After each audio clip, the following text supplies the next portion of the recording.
Sveiki visi, Rolandas prieš jumis dar garsinu toliau savos kūrybos ezoterinę pasaką, tikras sapnas. Prieš tai noriu pasakyti, kad girdisi aidas. Aišku, aš neprofesionalas ir negaliu, kol kas tik tai čia mano pirmi garsinimai. Todėl pykit, nepykit, nėra mikrofoną, visgi užsisakysiu mikrofoniuką, kad nebūtų aido, kad būtų garsas aiškesnis. Bet atminkit vieną, šitą savo pasaką aš platinu, kaip matote, nemokamai. Turėkite tą mintį. Jeigu kas norit padovanoti mikrofoniuką, bet ne, to nereikia. Aš jį užsisakysiu tokį, kokį reikia ir turėsiu. O jūs, jeigu patinka tikrai šitas kūrinys, klausykite toliau arba parašykite man Rolandas iš Pajūrio, be jokių tenai didžiusių, rolandas.pajūrio@gmail.com. Parašykit komentarą, parašykit, kad domina knyga, ar tiesiog parašykit komentarą, aš jums atrašysiu ir atsiųsiu tą knygą. Kokią knygą čia? 22 puslapukai. Pasaka. Aišku, turiu minčių ir, manau, davėsiu tą pasaką iki knygutės, bet kaip kas kur toliau tų dalykų tikrai nepasakosiu. Aš, kaip sakant, ne žodžiais, o darbais mes tėvynį geriam. Taigi, kam įdomu, jeigu jau paklausėte anas dalis, klausykite ir toliau, nes toliau bus įdomiau. Taigi, manau, bus įdomu ir apmąstę įdomius ir nepaaiškinamus įvykius savo gyvenime. Manau, bus aiškiai matyti, kad stebuklai vyksta, kai veikiam nesavanaudiškai, nuoširdžiai, teisingai ir panašiai. Galiu pasakyti, tokių stebuklų tikrai ir mano gyvenime buvo, ir ne vienas, ir tikrai daug. Ir manau, kiekvienas gyvenime galime rasti. Tik tai, aišku, nelygų, ką stebuklais vadinsite. Stebuklų aš galiu vadinti atvejį, kai su vaikais nuvažiavome prie Mario maudytis. Prieš važiuojant pasižiūrėjom, debesis aiškiai nuo Nidos parėjo tokie grėsmingi. Ir jau buvo saulė užgožę, bet visgi primečiau, kaip sakant, taip primeti pagal nuojautą, ar verta važiuoti. Bet verta. Tai nuvažiavam, sakau, spėsim dar išsimaudyti, dušė, sakė. Tai va, ir kada mes ten nuvykom, buvo debesis, aiškus debesis, tokie einantis į audringus. Ir tiesiog paprašėm, ko sakau, norim saulikės. Tegul pašviečia į mums saulikė pašvieska, kažką tokio.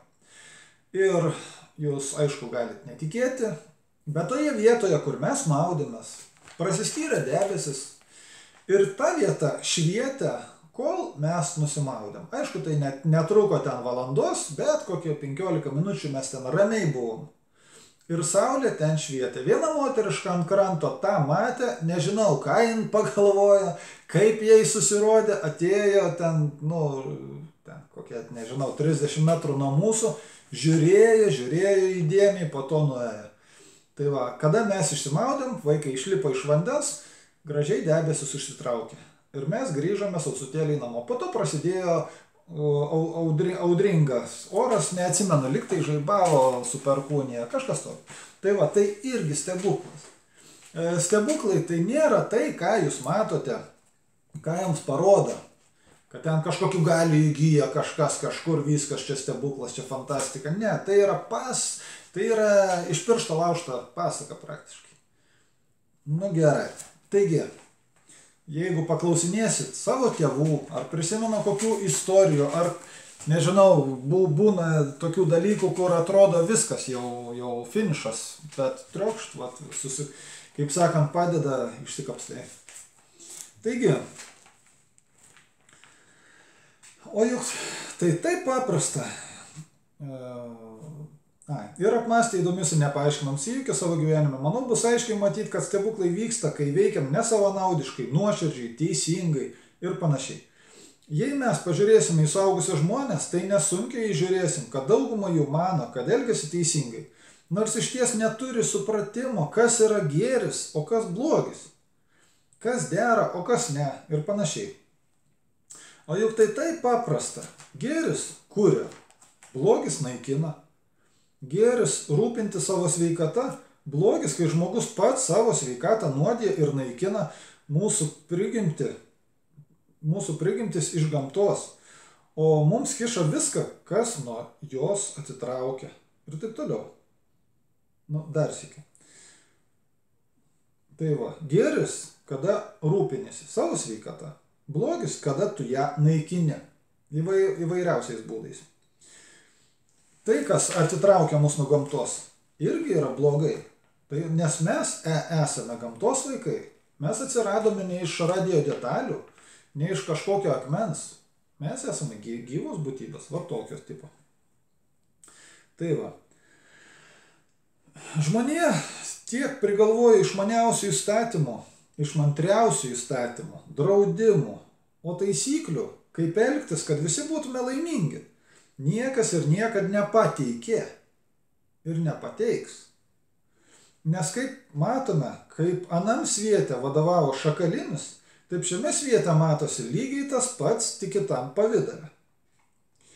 Taip gyvenant teko išmokti šnekėti, kad perteikti esmę. Teko pereiti ne vieną gyvenimo mokyklą, bei ieškant tiesos kelio, laimės ir panašių dalykų pėdsakų. Ką jau išsiaiškinęs ir patikrinęs galiu jum nurodyti kryptį. Dabar blogis pasiskirstę, kaip tame bokšte. Žmonės yra išskirstyti į daug aukštų, kur žemesni aukštai paskendo tamsoj ir net to didžiuojasi. Žinoma, visi suprantam, kai jiems mėginti paaiškinti, kaip yra viskas iš tikrųjų, tiesiog beprasmiška. O parodžius net menkiausią šviesos spindulėlį, baidysis kaip didžiausios blogybės ir siaubo, kaip juodieji šviesos. O baimė, kaip suprantam, savaime yra labai kvaila, nes tai tik žinių trūkumas. Reikia jas susirasti. Taigi, pasirodo, kad kiekvienas mūsų turim sergėtoją iš anos vietos. Ir jis gali būti mūsų geriausias patarėjas, bičiulis, sergėtojas, draugas, jei elgsimės teisingai. Padėsime kitiems gerą linkintams, bet nesiaukodami. Būsime šviesoje, padėsime savo, šeimai, kitiems, taip savo darbais rodydami pavyzdį visiems. Nes juk kaip elgsis didis žmogus, taip elgsis ir kiti. Todėl, vaikai, būkime šviesoje ir jei reikės, mums padės ir visas būrys angelų. Tiesa, jie negali padėti tiems, kurie patys nuodija ar savo ar kitų kūną, dūšią ar sveikatą. Nuodija savo dvasią keiksmažodžiais, įžeidžiančiais ir žeminančiais kitus žodžiais, blogais poelgiais, puikybė ir kitom panašiom blogybėm. Jei tokių ar kitokių blogybių turit, nedelsiant jų atsikratykit. Tai padės ir sergėtojui, ir tau, ir aplinkiniams. Na, o kaip padeda nematomi sergėtojai mums? Ogi visaip. Sakykim, jei sergėtojas įžvelgia, kad jo globotiniui gresia negerumas ar bėda, jis žinoma, kaip įmanoma mėgina padėti. Jei, sakykim, mato, kad kaip kiekvieną dieną žmogus važiuos ryte į darbą ir jam gali nutikti kas nors blogo ar baisaus, tuomet žinoma, sergėtojas imsis visko, kad jam neleisti tam įvykti. Tai yra, nesuskambės žadintuvas, pavėluos į autobusą, užstriksite kamštyje, pamiršite raktus, įsėsite ne į tą maršrutą ir panašiai. Ir kai tai vyksta, beveik visi keikiasi, nervuojasi, įsivaizduoja visokius velnius, karmas, daro amuletus ir kitaip eina iš proto. Vietoj to, kad pamąstytų pirmiausia. Dabar įsivaizduokit, kad mes esame sergėtojai. Ir matom, kad mūsų globotiniui rytoj važiuojant dviračiu gali nutikti nelaimė. Sakykit, ką jūs darytumėt sergėtoje vietoje, kad to neįvyktų? Jei nežinot, pasitarkit su šeiminykščiais ar artimaisiais, paklauskite vyresniųjų, pamastykit patys galų gale vaikai. Pamastykit, ką jūs darytumėt. Čia, aišku, jūs nesupykite, dar teks paredaguoti vieną kitą eilutę, nes čia turėjo dar būti porą sakinių, bet tik to. Bet sergėtojai būna su mumis ne visą laiką. Jie darbuojasi anam sviete, o čia lankosi, kuomet mūsų pasaulių laikai sutampa. Ir galima sakyti, atsiveria duris tarp pasaulių. Tai yra, kai netikėtai pamatote laikrodyje vienodus skaičius, pavyzdžiui, 12-12, 13-13, 19-19, 20-20 ir taip toliau, tuo metu sergėtojai gali ateiti pas mus ir galima su juo pabendrauti, jam netrukdant, neatitraukiant jo nuo savo veiklos. O kada atsitiktinai matomi atvirkštiniai skaičiai, pavyzdžiui, 12-21, 14-41, 10-01 ir taip toliau, tuo metu jis išeina atgal, nes laikai nebesutampa ir duris užsiveria. Dar viena įdomybė, kad perduoti žmonėms žinutę ar atsakyti į klausimą, jie gali panaudoti įvairiausius netikėtus būdus. Galima išgirsti dainos atkarpėlę, kuri bus atsakymas. Pamatysit kažkur užrašą, kažkas pro šalį praeis eidamas, pasakys žodžius, kurie bus atsaku į jūsų klausimą. Ir taip toliau. Tai reikia vieną kitą kartą prisiminti ir pamėginti. Kaip ir rašiau, taip galiu pasakyti. Tuos dalykus, jeigu kas netiki jais, visiškai netiki ir nieks neįdomu ir nekreipsi dėmesio, tai ir nekreipkit. Ir jūs tų ženklų tikrai nematysite. Bet jeigu jums tie dalykai yra, prie dūšios, kaip sakant, tai jūs žiūrėkit, mąstykit, turėkit mintį, galų gale paklauskite elementarių klausimų, ar tokių, į kuriuos nežinot atsakymų. Pabendraukit ir pamatysit stebuklus. Aišku, gal. Bet kiek kam esu pataręs, jei kas pamėgina, tikrai tai pavyksta. Bet žinoma, žmonės yra užmaršus šiais laikais ir labai greit tą pamiršta ir, ir gyvena patys kaip išeina.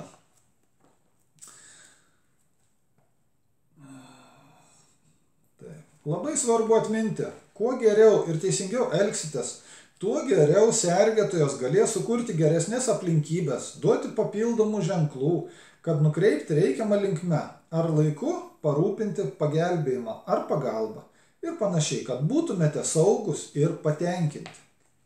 Kaip minėjau, ne tik mums prireikia sergėtojo pagalbos, bet būna, kad prireikia ir jam mūsų. Kai tai nutinka, mes pabundam naktį neramus. Būna laikrodyje gali pamatyti, sakykime, skaičius 0505, kas labai panašu į pagalbos signalą SOS. Tai reikštų, kad kuo skubiau reikia mėginti išsiaiškinti, kame reikalas, ar jeigu yra kažkokios bėdas, reikia mėginti spręsti, duoti klausimų, ieškoti atsakymą.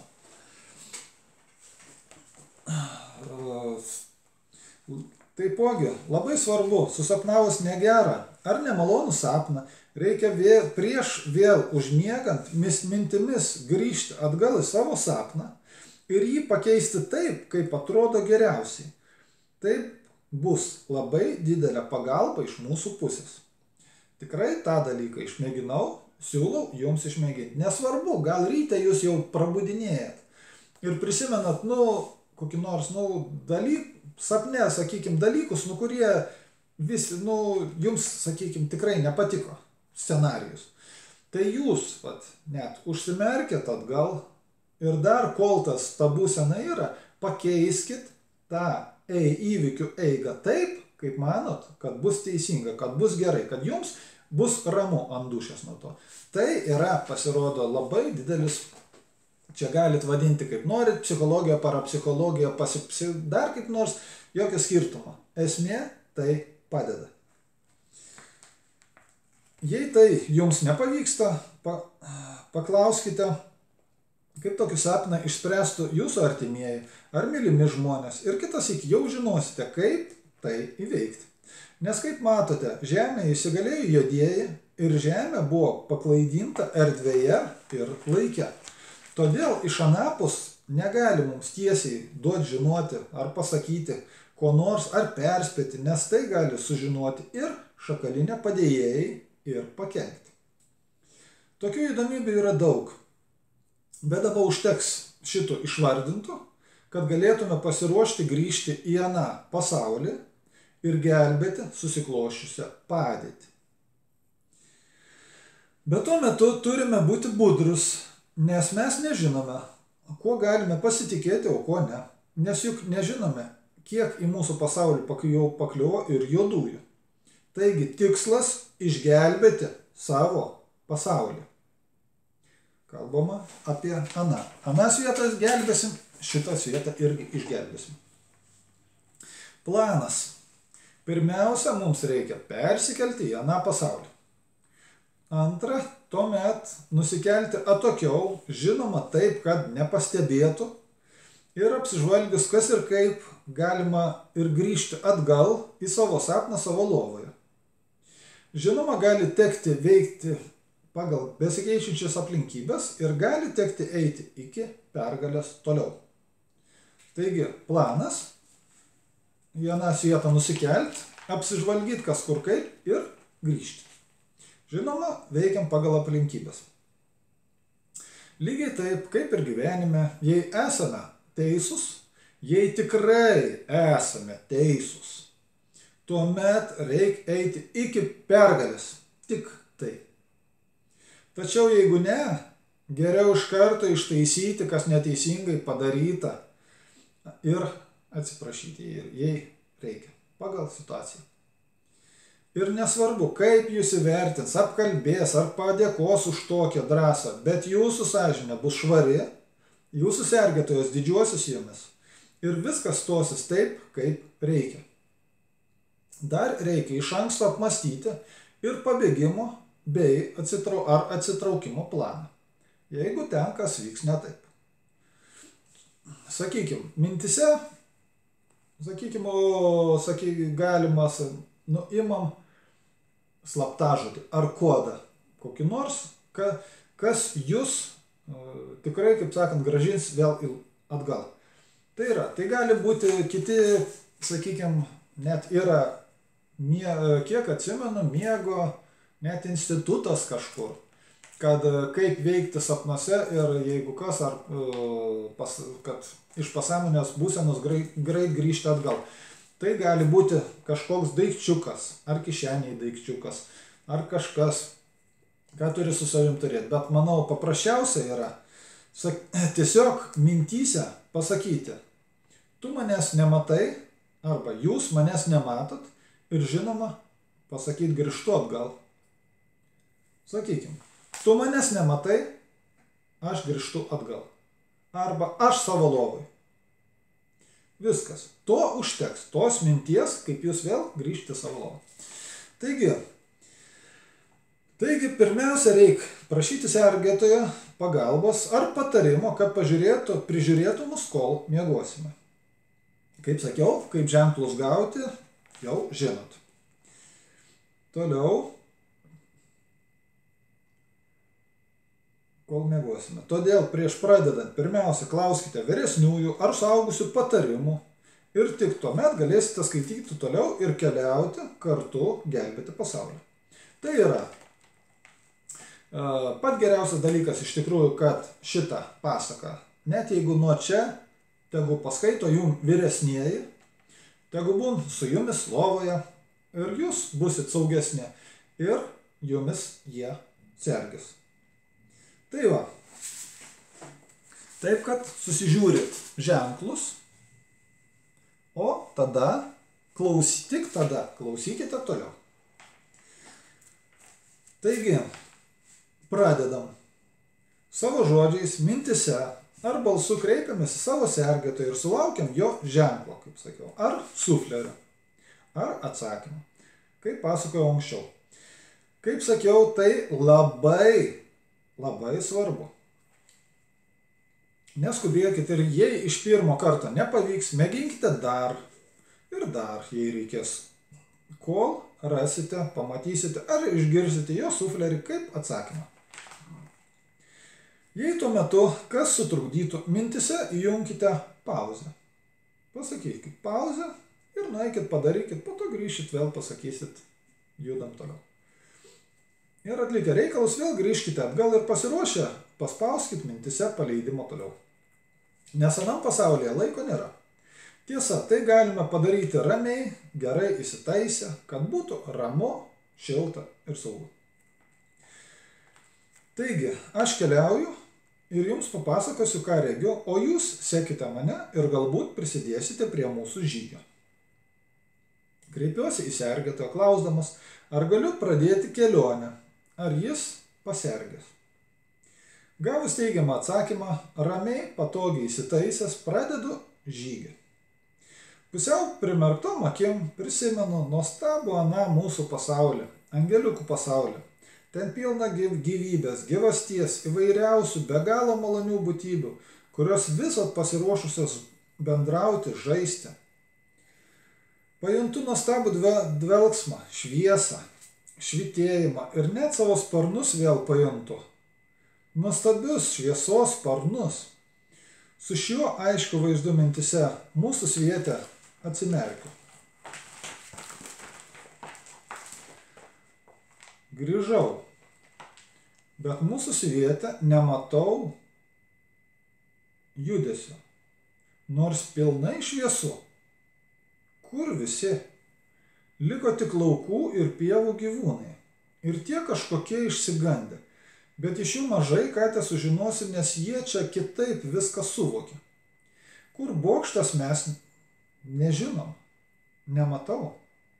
Todėl palauksim kokios sutemos ar tamsos. Teks palaukti. Laukiam. Bet laukimas nieko neduoda ir neduosgi. Čia laiko nėra. Čia gali laukti visą begalybę. O pralaukti čia gali nors visą begalybę. Todėl reik kažką sumastyti, keisti, iššaukti. Pamastom. Kaip žinom, tamsa negali pakęsti gražių dainų, šokių ir išvis gerų jausmų energijos. Todėl reik prisiminti kažką gero. Prisimenu gerus įvykius gyvenime, prisimenu. Nieko. Ničnieko. Reik kažko rimtesnio. Ką sumastom vaikai? Prisimenu savos kūrybos dainą, kuri gal jau porą metų laukia įkūnijimo. Taigi, uždainuokim. Kelkit, jau atėjo metas, kol mūsų dūšios gyvos, tol širdis gyva. Duokis esi ranką, jeigu reik ir petį, jeigu reik stok mūsų.